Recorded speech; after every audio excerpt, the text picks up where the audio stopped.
हमारे लिए आज की तिलावत शमूएल नबी की पहली किताब 16वां बाब पहली 6 से 7वीं और 10वीं से 13वीं आयत तक।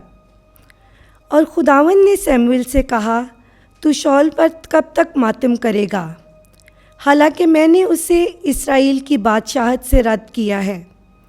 बस तू अपना सींग तेल से भर और आ कि मैं तुझे बैतलहम के यसी के पास भेजता हूँ, क्योंकि मैंने उसके बेटों में से एक को अपने लिए बादशाह ठहराया है।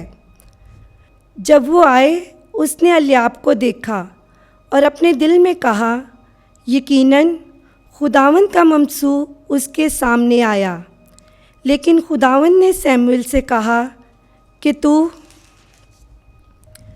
उसकी शक्ल और उसके कद की लंबाई का लिहाज ना कर, क्योंकि मैंने उसे नापसंद किया।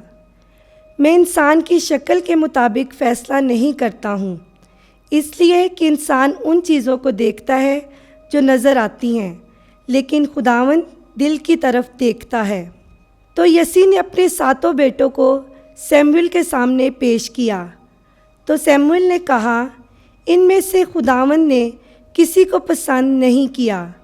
फिर शमूएल ने यसी से कहा, क्या तेरे सब लड़के यही हैं? तो उसने कहा कि सबसे छोटा बाकी है और वो भेड़ बकरियां चराता है।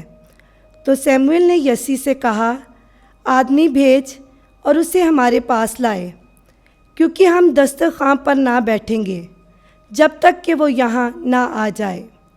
तब उसने बुला भेजा और वो उसे लाया, और वो सुर्ख रंग, खुश चश्म और देखने में अच्छा था। तो खुदावंद ने कहा, उठ उसे मसा कर, क्योंकि ये वही है। तब शमूएल ने तेल का सींग लेकर उसके भाइयों के दरमियान उसे मसा किया। तो उस दिन से आगे को रूह खुदावंद का दाऊद पर नज़ूल हुआ, और शमूएल उठा और रामा को रवाना हुआ। पाक कलाम के पढ़े और सुने जाने पर खुदावंद की बरकत हो। खुदा का शुक्र हो।